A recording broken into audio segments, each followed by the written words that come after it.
Hello there guys, welcome back to Younes Talks Football, welcome back to a brand new video. I hope all of you are doing well today as we get into the latest and what's happening and what's been going on. And funnily enough, for what was meant to be a quiet day, actually quite a few things happened. So you know what, we're going to get into the midst of it. Chelsea and non-Chelsea, there's actually a really good segue later on in the video to transition from Chelsea into the non-Chelsea stuff, and it's hilarious. So make sure you guys are here for that.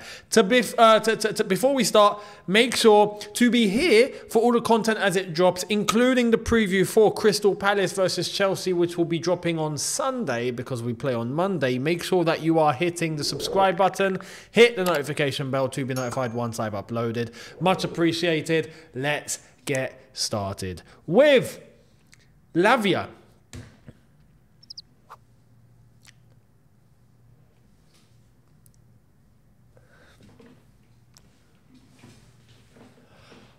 Oh Romeo, where art thou, Romeo? It's like we're gonna have to start getting the Shakespeare out, you know. Valentine's Day is around the corner, and we're asking, oh Romeo, where art thou, Romeo? Where is Romeo? Someone called Juliet, we can't find him, you know. Romeo Lavia is already out. And now he's out even longer. Yes, I'm sorry. He's out even longer. We're probably... is this guy real? What's happened to Romeo Lavia? Did they chop his legs off? You know, does he not have any legs? Are they hiding that from us? I don't know. Are they trying to put synthetic legs onto him and make it look like he can run? I don't know what's going on. He's out now. He was meant to come back this month, apparently. We still don't know what his problem is, just to let you guys know. We still don't know what is his injury. We don't know. After all this time, we are still not told. That's worrying in and of itself. But now apparently the setback is until March. Maybe longer. So at this point, I'm honestly, you know, we're going to have to go into the... he might have to go into the Malang Sarr category at this point. Like, is he real? Does he actually exist? Is this just a scam? You know, was this like a big money laundering operation or something? Lavia doesn't actually play for us, does he? He's still in Southampton. Like, I don't know. Here's the latest. Let's get into it. Could Romeo Lavia return from injury for the Carabao Cup final? Pochettino says impossible. And then it was confirmed that he had a setback and is looking like he's going to be out even longer. This is exactly what it is in terms of the timeout and the amount of time he's been available. Look at this. Your minds are about to be blown. Romeo Lavia has now been injured for 140 days since joining Chelsea, and he has missed 24 games. He has only played a total of 32 minutes since joining the club. That is insane. His injury rate is like 99.999%. It's ridiculous. 24 games he's missed. He's played 32 minutes. What's mad is that he was injured, played, got injured. It's not like he's been injured and we've not seen him. Like, or he's played a little bit and then he got injured like Nkunku, you know? Kind of. This is mad. He was injured for so long. Returned, played 32 minutes. See you later. See you later, Romeo. Have a good one. We'll see you 3 months. How's that sound? Yeah, come back in 3 months. I'm worried that he'll come back, he'll play, he'll get injured again. We won't see him until next season. Like, at this rate, that is probably what's going to happen. It's incredible. We have to ask the question. Have we made the wrong decision buying this guy? He's 19. 19 and injured this much is crazy. It's worrying. Very worrying. At Southampton, apparently, he was only injured once. I actually need to go and verify that. But that's what I read earlier on, and I'm not sure if that's the case. But I remember hearing something along those lines ages ago when we were linked with him. So I think the problem is from within. Something at Chelsea Football Club is damaging these players. Whether it's training, or whether it's the medical department, or whether something is damaging these players. We need to find what's going on. It's not normal. On top of that, it's not just players getting injured. How many setbacks have we had? It's not normal. The amount of players that are on the road to recovery, they've almost completed their rehabilitation. They are on the brink of coming back, and then setback. It's not been one, it's not been two, it's not been three, it's not been 4 times. It's been more. Something at Chelsea is wrong. Simple as that. So let me know your thoughts down below, and speedy recovery to Romeo Lavia. I hope we see him at some time. I can't even say soon. It won't be soon. I know it won't. I hope we see you in the not too distant future. We'll leave it at that. Now, Pochettino said something very important in the press conference earlier on. And I read this and I was like, ha, there it is. So, let's get into it. The difference is that the amount of noise was big before Aston Villa game. The performance was really good. We feel good because we realise we need to compete in a different way. Has he finally understood? Has he finally understood? Has everyone finally understood? This is the consequence when we keep to a standard. He's admitted it. The difference is that the amount of noise was big before the Aston Villa game. Fans were going crazy, us included, but even the match-going fans specifically. Fair play to every single one. And the ones that attended Aston Villa, the ones that went to Villa Park and were singing and shouting what they were singing and shouting. Roman Abramovich here, chants against Bowley, all sorts of things going on. It was kicking off, right? It played its part. It played its part into setting the tone. That the fans are not happy. And you need to give us something here. And not just for the sake of giving us, but give us something acceptable. You know? Play to an acceptable standard, an acceptable level. We're not just going to bend over and relax and go, oh, it's okay, we'll be here in 3 years, it's fine. I mean, we will be here. But we're not just going to pretend everything is, it's just the process. No. There's a process, but you got to be making sure you're hitting certain levels for us to accept a process. We're not just going to accept anything that's just given on a plate to us here. Nah. And it played its part. It played its part. So you know what? Monday, we go again. We go again. And fair play too, as I said, to Pochettino and to the players for being able to sharpen the way that they did against Aston Villa. Now, it's up to you guys to prove that it's not just a blip. Is it a blip? I hope it's not. Is it, as Matisse said, just a one-night stand? I hope it's not. I hope this is a long, serious relationship. You know, so let's wait and see. But this is the consequence of making those demands and not being unrealistic. We're not saying go and win the title. We're not. But come on, you know, that level of performance we saw against Aston Villa is exactly what we're asking for. It's exactly what we're asking for.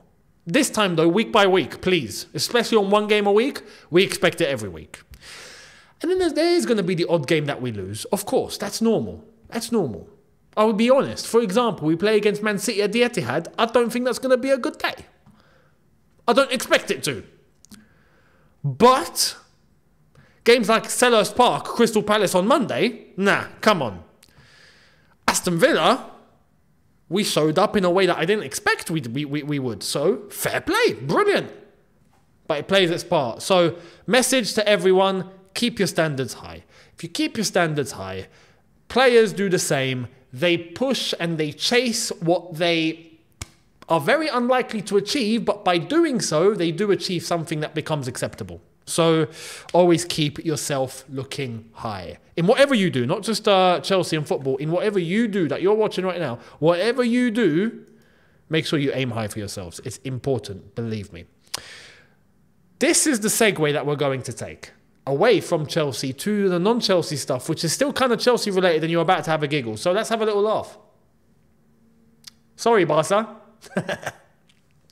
The National Court has ordered FC Barcelona to pay 23 million euros due to charges of fraudulently paying sums of money to players' agents during the 2012-2015 period.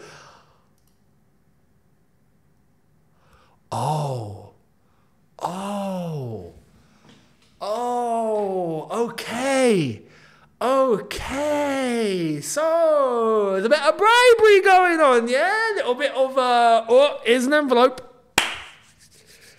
Back when Barca were successful, back when Barca were Barcelona, yeah? Back when Barcelona were, oh, look, it's Barcelona. This is what you lot are doing. I knew something was off. I knew it, I knew it. Hey, can we go back? Can we check the few years before that? I want to see what they were doing around the 2008-09 season specifically. I'd like to know if we can uncover anything there, because that would be very interesting. I think it's pretty obvious what I'm referring to, but let's move on. Port of Rabo didn't referee a game since that game anyway. So listen, he's not very poor, I'll be honest. I couldn't really care. However, as a consequence of this article coming out and the consequence of the money that they have to pay, all of a sudden, we heard this. Justin, Frankie de Jong's future at Barca is more uncertain than ever. He is getting closer to leaving the club. Barca will listen to any good offers for him. Oh, I wonder why. Why? What? Is it because de Jong is not happy? Is he kicking up a fuss? Or do you just need a little bit of money now because you don't have any more levers to pull now, do you? Barcelona, do you remember? Oh, the first economic lever. Or the second economic lever. Or the third economic lever. Or the 85th economic lever. The 96th economic lever. You've run out of levers. So now, let's tell our closest media outlets, cook something, so then someone can come in for de Jong because he's going to generate the most money and we're desperate. So, that came out. This came out. From Sport, which is Barcelona's outlet, basically. Basically, Sport are flipping around the little finger of Barcelona, if you just want to call it that. That's basically what's going on. They said this. Chelsea would be willing to pay close to 100 million euros for Frankie de Jong, a fee which would satisfy the demands of Barcelona, who are open to a sell. Okay. You'd hear that and go, ooh, okay. And then they said this. Breaking, Enzo Fernandez wants to leave Chelsea and has offered himself to FC Barcelona. Okay, that's how you know they're talking rubbish. That's where you sold yourself, lads. I'm sorry, that is where you sold yourself. You've made it obvious that you are just making absolutely anything up that you can possibly think of. Because we know. Look, Enzo himself has come out basically non-verbally and said, I'm staying here. This is not true. When he's holding up a Chelsea shirt with his flipping name on it and going, what does that mean? His agent's coming out and going, we don't know where all this come from. We've got other people in Argentina saying, we don't know where this is coming from. This is nonsense. Then Barcelona are desperate and going, please take our de Jong. We need to generate some money somewhere, please. If not, we're in trouble. I hope they can't afford the fee.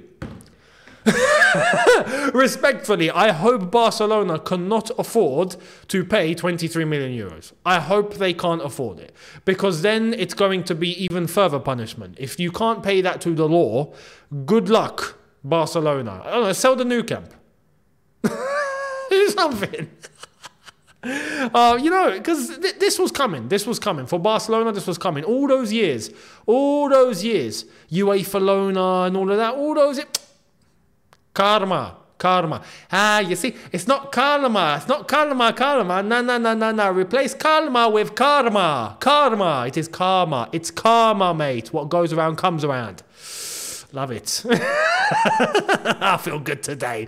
Right. Chelsea coach Pochettino said something to say about blue cards. Let's get into it. Head coach Mauricio Pochettino has labelled any plans to introduce a blue card into the game as not a good idea. Right, me and Poch agree on something. Fantastic. That's good to see. But I just want to clarify. Apparently, actually, let's wait. Hold that thought. I was going to say something about the whole blue card story. We're going to come to it anyway. Jurgen Klopp had something to say on it. Here it is. If they want to test it, I have no problem. Doesn't sound like a fantastic idea in the first moment, but actually, I can't remember when the last fantastic idea came from these guys, if they ever had one. Jurgen Klopp. I don't do this often, but Jurgen Klopp on this occasion, that's class. That was beautiful. That was poetry. Poetry from Jurgen Klopp right there. Absolutely agree. You know, they couldn't run a bath. As far as I'm concerned, they just don't know what they're doing. So absolutely fair play. Jurgen Klopp basically is smart by saying here, if they want to test it, I have no problem. But clearly what they're testing, what a joke, you know. So yes, I approve of his little message there. But basically what I wanted to say, FIFA have had to come out and say apparently this isn't the case. The whole blue card thing might be tested at lower levels, but it's not coming into the professional game anytime soon. It then came out from the Telegraph tonight that apparently the backlash off of this whole thing from yesterday has caused the lawmakers to look at it and reverse their thinking, at least. Not reverse their decision, but take a step back and think, okay, we might not do this, right? Fair play. You see, people have power, man. You need to speak more. People need to speak more, man. You know, look, it's as simple as that. The whole blue card thing is a ridiculous idea. The cards are not the problem. The personnel are the problem. The referees are the problem. Yeah? The ones that give yellows when they're not meant to be yellows. The ones that give reds when they're not to be reds. The ones that don't give a yellow when it's meant to be a yellow. And the ones that don't give a red when it's meant to be a red. And the ones that listen to VAR and VAR don't know what they're doing. And the communication is flipping all over the place. And then people blame the technology when the referees themselves are completely incompetent and they haven't got a clue. That's the problem. Everyone can see it. Fix the referees. We won't have to bring a blue card in. Simple as that. Leave the sin bins for the rugby. Simple. Now, to wrap up on a very interesting note, Saudi decided to be Saudi. And we had Al Hilal versus Al Nassr, right? Neymar FC versus Ronaldo FC over in Saudi. And they went and done this. I'm not sure if you're expecting dong.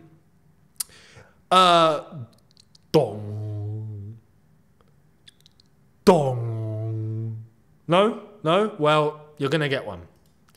The Undertaker showed up at Al Nassr versus Al Hilal yesterday for the little trophy that the winners were going to take. And he was the one that, he lifted the trophy. Funnily enough, we can actually say the Undertaker has held a trophy more times than Tottenham have. So, yeah, brilliant. But the Undertaker, the flipping Undertaker, they couldn't... The Undertaker. I never thought I would be able to say The Undertaker made his entrance at a football match. I never. So, the world's gone mad, basically. At this point, I approve of it. I'm not going to lie. I love The Undertaker. But this is just weird. Talk about trying to get people to watch your football. They flipping got The Undertaker in. Mad. Let me know your thoughts on that. Much appreciated. I will see all of you tomorrow for a brand new video. Make sure you are here for that. Hit the subscribe button. Hit the notification bell to be notified once I've uploaded. Much appreciated. And check out the socials. They are on screen and in the description. Much appreciated for that as well. And I will see all of you tomorrow for a brand new one. Have a good one, people. See you lot then. Take care and peace.